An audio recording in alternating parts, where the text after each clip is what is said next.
Bismillahirrahmanirrahim. Assalamualaikum warahmatullahi wabarakatuh.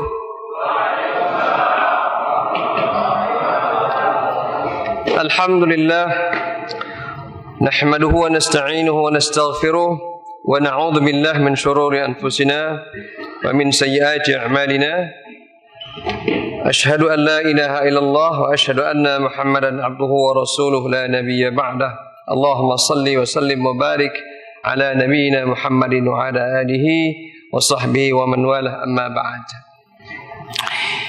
Alhamdulillah wa syukurillah, Allah mudahkan kita untuk menikmati hari demi hari Ramadan 1440 Hijriah. Dan ini adalah satu fasilitas dari Allah. Karena tidak semua kita, ya, umat Islam yang bahkan imannya pun sehat, ya, diberi Allah dengan mudah mendapatkan kesempatan seperti ini. Karena sehat imannya belum tentu sehat fisiknya. Kalau sehat fisiknya belum tentu sehat imannya. Maka ada banyak faktor yang membuat kita bisa terhalang untuk mendapatkan Ramadan. Dan itu semuanya Allah singkirkan sehingga kita bisa mendapatkan Ramadan tahun ini dengan mudah. Karena itu mari kita bersyukur kepada Allah. Jamaah yang dimuliakan Allah, kita sadar betul bahwa kita ini bukan anak kemarin sore kalau menjalani ibadah Ramadan. Betul tidak? Jawabannya kurang semangat. Seolah-olah berarti kemarin sore, berarti baru taubat nih kira-kira. Saya yakin kalau wajah-wajahnya tidak ini. Pasti kita ini di atas 5 kali menjalani ibadah Ramadan. Wah, kalau 5 kali itu meremehkan tuh Ustaz. Di atas 10 kali, di atas 20 kali, 30 kali. Mungkin ada yang sudah lebih dari 50 kali menjalani ibadah Ramadan. Berarti kita ini sudah sekian kali lipat dari Rasulullah SAW. Karena Rasulullah SAW seumur hidupnya hanya 9 kali. Ibadah Ramadan itu pertama kali diwajibkan pada tahun kedua Hijriah. Dan ada 1 tahun di mana Nabi tidak full satu bulan. Karena pada tahun itu terjadi peristiwa Fathul Makkah. Sehingga beliau, ya, memerintahkan agar puasa, ya, dibatalkan dan kemudian diqadha pada bulan berikutnya. Nah, kita lebih dari sekian kali, maka kita patut bersyukur kepada Allah karena secara kuantitas kita ini sudah sekian kali lipat Rasulullah. Tinggal kualitasnya saja. Kalau kuantitasnya sudah lebih kita, kualitasnya yang harus kita tingkatkan. Nah, meningkatkan kualitas ini diperlukan ilmu. Nah, kita insya Allah pada kesempatan ini akan menambah ilmu kita supaya kualitas, ya, iman kita meningkat, ya, dan Ramadan kita pun mudah-mudahan menjadi lebih baik insya Allah. Saya akan mengangkat tema nama dan sifat Al-Quran. Ini tema memang relatif jarang dikupas. Karena itu saya sementara ini, mohon maaf ini, bisa menyimpulkan kalau saya beri waktu kurang lebih 5 menit dan saya minta Bapak dan Ibu sekalian mencatat nama dan sifat Quran, saya beri waktu 5 menit ini, saya yakin gak akan lebih dari 15. Kalau ada, luar biasa. Coba, 1 namanya Al-Quran. Yang kedua Al-Furqan, karena ustadznya ini kebetulan. Yang ketiga Asy-Syifa. Yang keempat, udah mikir nih, apa lagi ya? Ini menunjukkan bahwa kita masih, ya, awam mengenal nama dan sifat Al-Quran, ya. An-Nur, Al-Huda, Al-Bayan, dan masih banyak lagi nama dan sifat Al-Quran. Nah, ini kita perlu, ya, perkenalkan kepada umat. Karena bulan Ramadan adalah salah satu di antaranya adalah Syahrul Quran. Syahrul Ramadan alladzi unzila fihi al-Quran hudan linnas wa bayyinatin minal huda wal furqan. Jadi karena ini bulan Al-Quran, maka kita perlu menambah ya ilmu Al-Quran kita. Karena nama dan sifat ini punya peran yang luar biasa. Kalau sangat detailnya nanti kita akan bahas pada kajian-kajian yang di masa akan datang insyaallah. Ya, ini sudah pernah saya perkenalkan di sini, layanan Al-Fatihah Center. Nanti kita lewatkan karena kita insyaallah akan ada pelatihan pada hari Ahad tanggal 19 Mei yang akan datang insyaallah.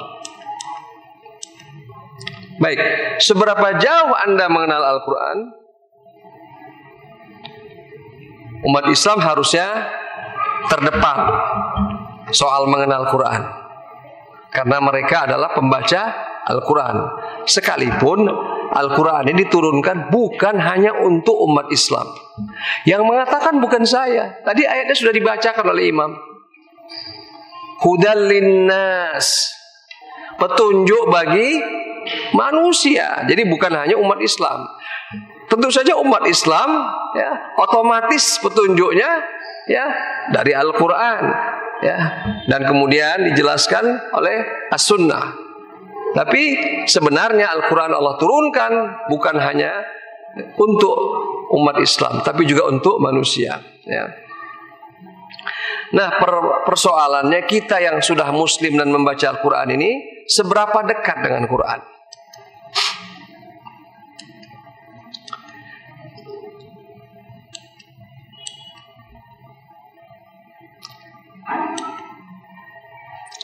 Kemudian kita juga sebagai muslim yakin sepenuhnya Al-Quran ini adalah kitab yang mempunyai atau mengandung mukjizat ya.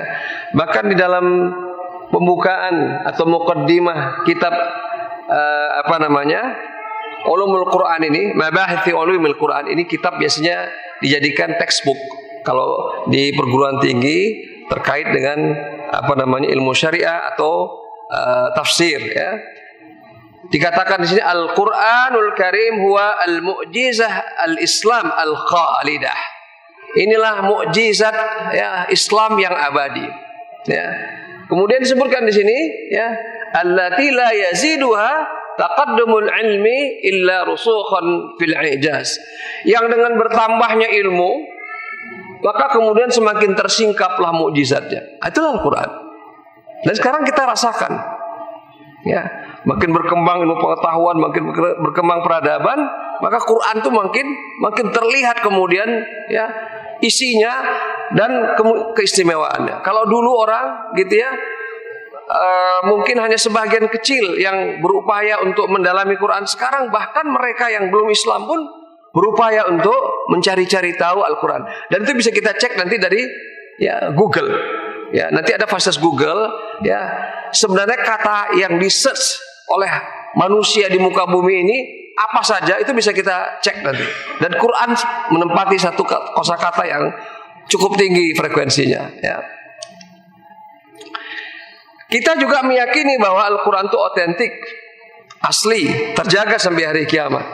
Ya, mekanisme keterjagaannya bagaimana? Ya, itu dijelaskan di dalam kitab-kitab ya tentang ulumul Quran. Tapi yang jelas inilah kitab yang Allah sendiri membuka untuk menantang siapa saja. Ya, mula-mula ditantang yang serupa Quran. Kalau nggak bisa serupa Quran, 10 surah. Nggak bisa 10 surah, salah satu surah. Kalau nggak bisa salah satu surah, salah satu kalimat dalam Al-Quran. Jadi tantangannya, walaupun diturunkan, ya kualitasnya, Al-Quran mengatakan tidak akan ada sanggup manusia yang bisa menandinginya. Ini kalau saya gunakan bahasa sekarang, tidak ada satupun ya manusia yang bisa mengcrack ya kode-kode Al-Quran sehingga kemudian akhirnya bisa ya membuat semisalnya ya. Jadi tantangan ini berlaku sampai akhir zaman karena kalimat itu terbuka sampai akhir zaman. Dan mukjizatnya luar biasa. Ya, "Lau anzalna hadzal Qur'ana 'ala jabal la ra'aitahu khashi'an mutasaddian min khasyatillah." Kalau seandainya Al-Qur'an diturunkan kepada gunung, maka gunung itu akan tunduk terbelah. Pada ayat yang lain disebutkan kalau sekiranya Al-Qur'an diturunkan, ya maka itu bisa menjadikan bumi terbelah, orang-orang yang telah mati bisa kemudian hidup kembali dan berbicara. Jadi ini semuanya sudah kita yakin. Kita yang menjadi muslim dan pembaca Quran insya Allah sudah meyakini, ya. Bahkan bacaannya pun bisa menyentuh hati dan mengubah hati manusia dari tidak beriman menjadi beriman kepada Allah. Ya. Dan ini pun sebenarnya kita sudah merasakan sendiri. Sebagian kita ini saya yakin sudah membuktikan, ya, mukjizat bacaan Al-Quran yang menyentuh hati kita. Nah, jamaah yang kenal Allah, pertanyaannya adalah seberapa jauh kita mengenal nama dan sifat atau Al-Quran ini. Nah, inilah sebenarnya, ya, sebagian yang diungkapkan oleh ulama, ya. Jadi ada dua pendapat. Satu pendapat mengatakan bahwa nama dan sifat Quran itu lebih dari 90. Pendapat yang lain mengatakan lebih dari 55, bukan lebih, tapi ada 55. Ya. Manapun pendapat ini, yang pasti tadi saya sudah tantang, ya, yang pasti, ya, kita mungkin barangkali seumur hidup baru pertama kali tahu bahwa nama dan sifat Quran itu begitu banyaknya. Ya, ini menunjukkan bahwa umat Islam masih belum begitu kenal dengan Quran. Nah, bayangkan ini baru kenal nama, belum mengenal fungsi dari nama itu dan bagaimana memanfaatkan nama tersebut agar kita mendapatkan manfaat Al-Quran setinggi-tingginya di dunia dan di akhirat. Saya ambil contoh misalnya begini, Al-Quran sebagai asy-syifa. Seberapa besar kita menggunakan Al-Quran sebagai asy-syifa? Baru belakangan saja populer yang namanya ruqyah syar'iyah. Itu pun biasanya orang mengasosiasikan ruqyah syar'iyah itu adalah, ya, ilmu mengusir jin, santet dan sejenisnya. Betul tidak? Dan itu sebenarnya pandangan yang, ya, reduksionis, mengurangi, ya, substansi dari Quran. Sebab Al-Quran sebagai asy-syifa bukan sekedar, ya, mengusir jin, mengusir setan, bukan. Bahkan kalau kita baca hadis tentang ketika Al-Quran digunakan sebagai asy-syifa atau ruqyah pada masa Rasulullah, yang terjadi kasusnya adalah seorang kepala suku masih belum muslim dan dia sakit digigit hewan berbisa. Para sahabat ketika diminta untuk menyembuhkan si kepala suku ini, ya, hanya menawarkan kami bisa baca Al-Fatihah. Dan dibacakan Al-Fatihah berulang kali, Masya Allah. Hanya bacaan Al-Fatihah itu yang namanya racun bisa, hewan berbisa ini, itu bisa kemudian ternetralisir. Berarti bacaan Quran bisa menyentuh sampai tingkat, ya, molekuler. Ini fakta sejarah, hadisnya panjang sekali itu. Ya. Jadi artinya apa? Bukan hanya urusan-urusan yang sifatnya itu kejiwaan, tapi juga fisik. Jadi kalau kita sakit gigi, misalnya, baca Quran dulu. Ini contoh saja. Pertanyaannya, di rumah-rumah sakit kita, seberapa besar konten Quran digunakan sebagai asy-syifa? Saat ini kita banyak menggunakan yang sifatnya itu, ya, kimiawi. Nah, ini contoh saja. Jadi artinya apa? Al-Quran sebagai asy-syifa yang sebenarnya ini kebutuhannya begitu tinggi, itu ternyata faktanya masih sangat minim digunakan. Bayangkan apalagi nama yang lain. Asy-syifa ini termasuk populer. Itu, ya. Nah, jamaah bukan Allah, Al-Quran punya banyak nama, ya, yakni antara Al-Quran, Al-Kitab, Al-Kalam, An-Nur, Al-Huda, Ar-Rahmah, Al-Furqan, ya, Asy-Syifa, Al-Mau'izah, Al-Dzikr, Al-Karim, Al-Ali, Al-Hikmah, Al-Hakim, Al-Muhaimin, Al-Mubarak, Al-Habl, tali. Wa'tasimu bihablillahi jami'a wa la tafarraqu. Yang membuat umat ini bersatu bukan dengan label persatuan. Yang membuat umat ini bersatu tali Allah. Maka kita harus perkenalkan tali ini dan ikat dia. Maka kita dengan sendirinya bersatu. Kita ini memang diciptakan berbeda-beda. Wa min ayatihi khalqus samawati wal ard wa ikhtilafu alsinatikum wa alwanikum. Kamu diciptakan berbeda-beda, warna kulitmu berbeda, ya, bahasamu berbeda. Ya. Ya ayuhan nas inna khalaqnakum min dzakarin wa untha wa ja'alnakum syu'uban wa qabaila lita'arafu. Kalian dari suku dan bangsa berbeda-beda. Yang mengikatnya adalah al-habl, tali Allah. Nah, jadi ini terus terang kalau mendengar hablullah ini ya masih awam bagi kita. Dan bagaimana agar tali ini benar-benar bisa diperkenalkan kepada umat dan mengikat mereka, itu juga masih jauh panggang dari api ya. Artinya masih ya banyak sekali yang harus kita lakukan ya. As-siratul mustaqim. Masya Allah. Jadi selama ini kita membaca suratul Fatihah, kita mohon kepada Allah, ihdina as-siratal mustaqim, tunjuki kami ya Allah, bimbing kami ya Allah kepada Al-Quran. Jadi artinya apa? Kita merengek-rengek kepada Allah, berpuluh-puluh kali memohon kepada Allah agar ya ditunjuki kepada Al-Quran. Kalau kemudian ketika taklim Quran kita kemudian ya tidak menerimanya atau kita tidak tertarik, ini berarti yang kita minta kepada Allah itu tidak kita pahami. Ya, ini juga catatan penting. Dulu kalau saya diundang mengisi kajian seperti ini, dulu ya, sekarang alhamdulillah ini sudah pesan sponsor ini makin berkurang. Dulu tuh begini kira-kira pesan panitia atau pengurus masjid, Ustadz kalau bisa nanti Ustadz, atau begini nih, Ustadz mohon maaf Ustadz, jamaah kami ini awam. Jadi pertama dia sudah mengawamkan jamaahnya ya, karena awam tolong Ustadz jangan banyak-banyak mengutip ayat. Kalau bisa suasananya dibuat ya jamaahnya terhibur. Saya dengar banyak sekali sponsor-sponsornya ini ya. Jadi kita sudah terbebani langsung ya. Dan saya duga bukan saya aja yang begitu. Nah ini kalau kita tidak hati-hati, makanya kemudian akhirnya saya ingatkan juga orang seperti itu. Kalau setiap dia ngundang ustadz, dia katakan umatnya awam, itu jadi doa. Awam beneran nanti. Makanya kemudian saya katakan jangan begitu. Ya. Kalau ngundang ustadz tuh begini nih kalimatnya, saya bilang, Ustadz, labbaik. Ustadz ada waktu nggak? Tanggal berapa? Tanggal sekian. Insya Allah ada waktu. Maaf ya Ustadz ya, Ustadz adalah orang yang sangat beruntung. Jarang kami bisa mengundang Ustadz seperti ini. Oh ya? Apa nih yang membuat saya sangat beruntung ini?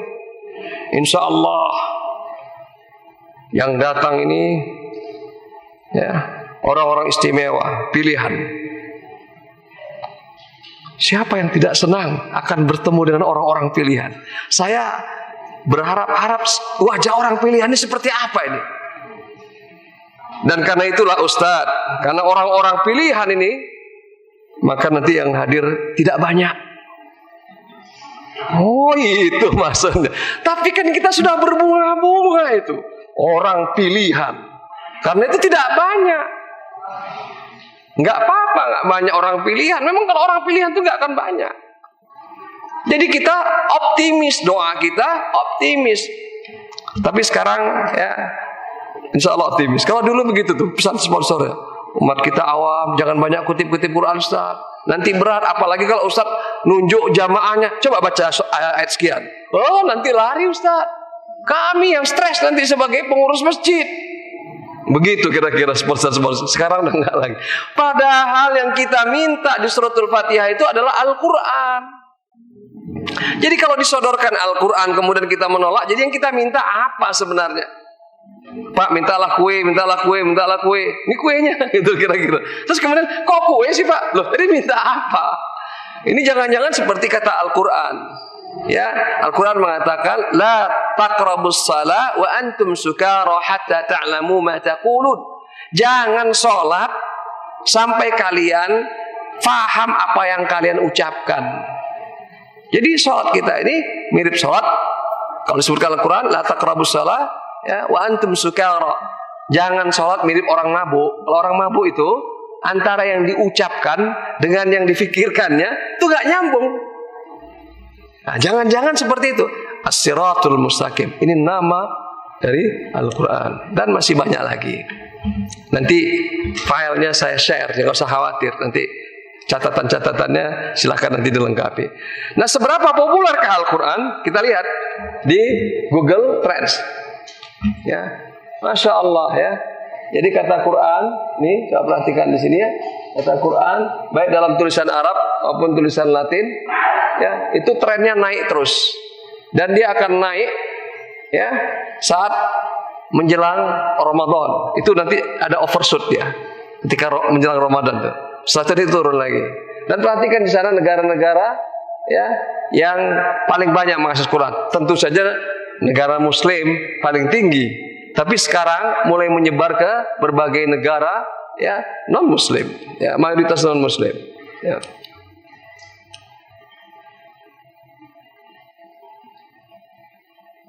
Ya, jadi ini ada overshootnya. Ya. Bahkan dibandingkan yang lain, ya itu bisa ketinggalan. Memang kalau sekedar searching, kita nggak bisa memastikan kualitasnya.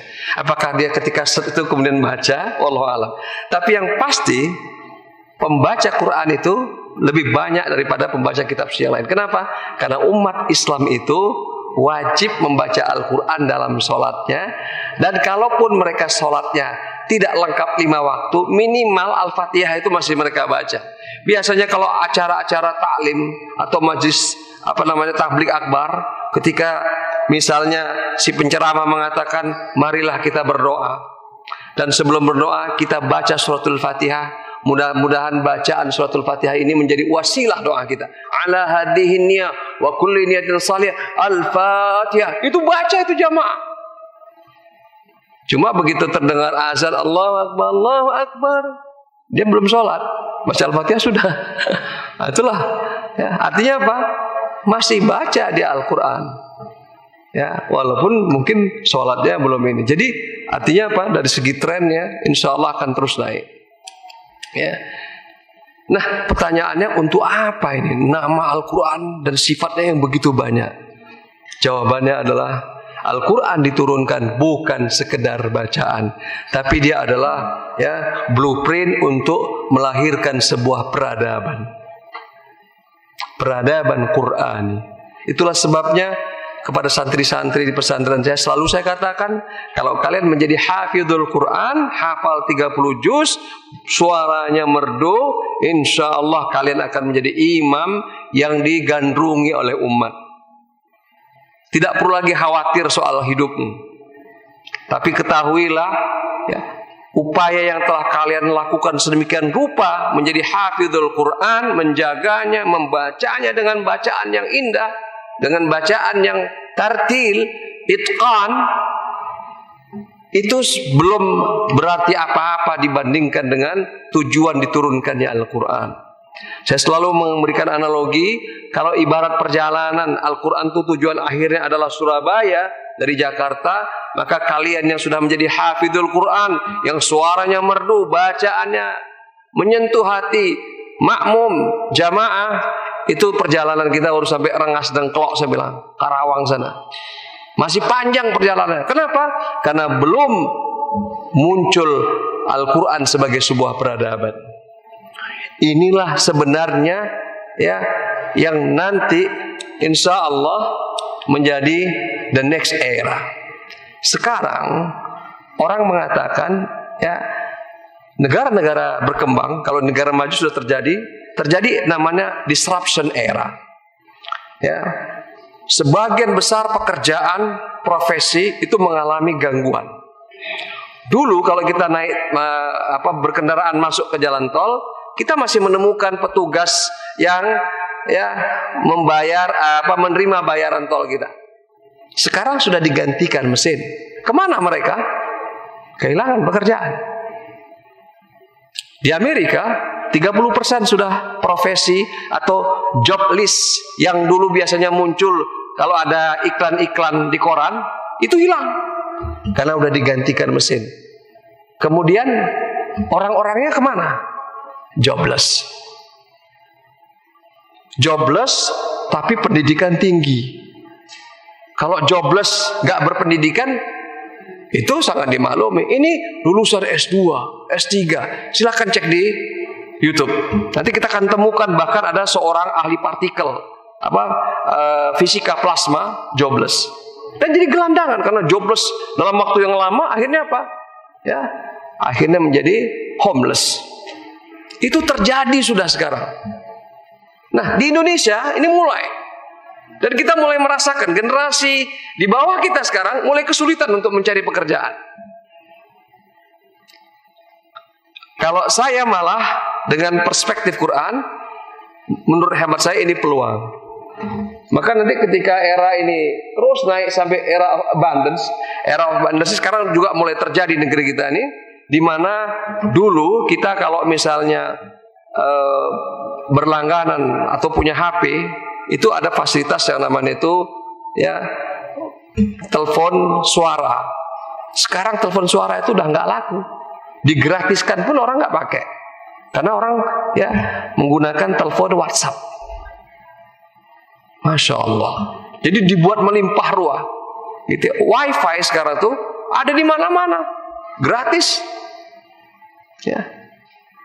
Kalau di Indonesia memang kita masih belum begitu canggih. Tapi kalau kita datang ke bandara-bandara internasional, misalnya kalau kita ke Taiwan itu, begitu kita masuk, itu langsung kemudian gratis.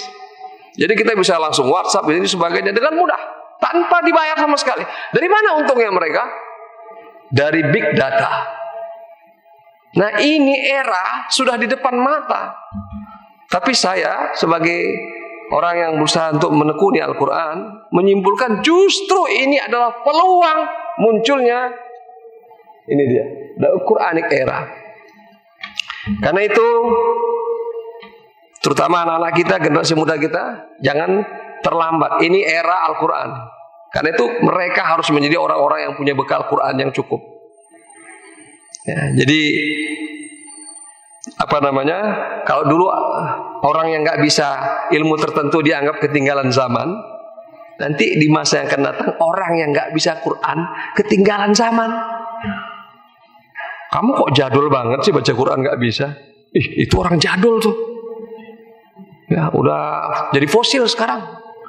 Kenapa? Karena demikian masifnya, gitu. Nah, jangan lihat di sini. Saya ketika 2016, berarti 3 tahun yang lalu ya, diundang ke Amerika dan diminta menjadi imam masjid di sana itu, sebenarnya tujuan mereka, saya menjadi imam tetap minimal sekian tahun, agar bisa di sana dikembangkan pesantren tahfidzul Quran di Amerika. Yang dididik siapa? Anak-anak mereka, anak-anak orang-orang yang sudah jadi. Secara ekonomi, secara itu sudah jadi semua. Tapi mereka kemudian ingin menjadi anak-anaknya hafizul Quran. Saya sebenarnya merasa sangat senang sekali dan tertantang. Hanya saja karena saya masih punya amanah di Indonesia ini. Dan sekarang akhirnya sudah mulai program ini. Jadi kalau di Amerika saya sudah seperti itu, apatah lagi kita di negara-negara muslim harusnya. Jamaah Allah, waktu kita membatasi supaya kita tidak terlalu lelah nantinya. Inilah ya satu informasi yang Allah berikan melalui Al-Quran, bahwa Al-Quran diturunkan bukan sekedar bacaan, ya, ada banyak nama dan sifat Al-Quran, dan mari kita eksplorasi ini, ya. Dan memang masih sangat sedikit sekali, tapi ketahuilah, ya, ini semuanya ibaratnya adalah ya samudra yang luar biasa tak bertepi, dan tinggal bagaimana kemudian kita umat Islam berusaha ya untuk mendekatinya sedemikian rupa. Oleh sebab itu, ya, kalau kita tidak begini ya, kalau kita tidak mempunyai persiapan yang matang untuk mengeksplorasi Quran ini, maka hasilnya nggak seberapa. Jadi sering saya analogikan, kalaulah saya misalnya datang ke Freeport, bukan Freeport ya, ke Tembagapura sana, saya tahu di sana ada tambang emas, ada deposit emas yang luar biasa. Tapi cara saya untuk mengeksplorasinya, ya, mengeksploitasinya itu dengan alat yang sederhana. Investasinya pun cuma puluhan juta. Modalnya cuma ongkos, bawa linggis, bawa parang, bawa kemudian cangkul. Kira-kira berapa kilo yang saya dapatkan per tahun? Jangan-jangan bukan kilo, cuma ons dapatnya. Karena alatnya ya sangat sederhana. Tapi kalau datang dengan investasi 4 triliun, SDM terbaik, teknologi terbaik, terkini, dapatnya langsung 2 gunung. Ini saya analogikan kepada kita. Kalau kita ini investasi kepada Qur'annya minim, ya dapatnya minim. Kalau investasinya besar-besaran, dapatnya besar. Nah, umat Islam sekarang berapa besar perhatiannya dan investasinya pada Al-Quran? Itu jawabannya jamaah sekalian lah. Ya, berapa persen sebenarnya yang kita alokasikan untuk Quran? Wajarlah kalau Quran itu ya masih seperti ini sekarang. Ya, jadi ini adalah tambang masa depan yang luar biasa. Ya, tinggal bagaimana kita umat Islam yang sudah baca Quran itu kemudian kalau bisa mempercepat upaya untuk mengambil manfaatnya sebesar-besarnya. Wallahu a'lam bishawab. Mungkin ada pertanyaan? Biasanya bagaimana? Kalau ada pertanyaan saya persilakan 1, 2, tapi kalau tidak saya akhiri. Silakan. Ada pertanyaan? Kalau tidak, walhamdulillahirabbil alamin. Kita tutup. Enggak ada pertanyaan? Fadhal. Ya. Bagaimana cara kita untuk melaksanakan mempelajari secara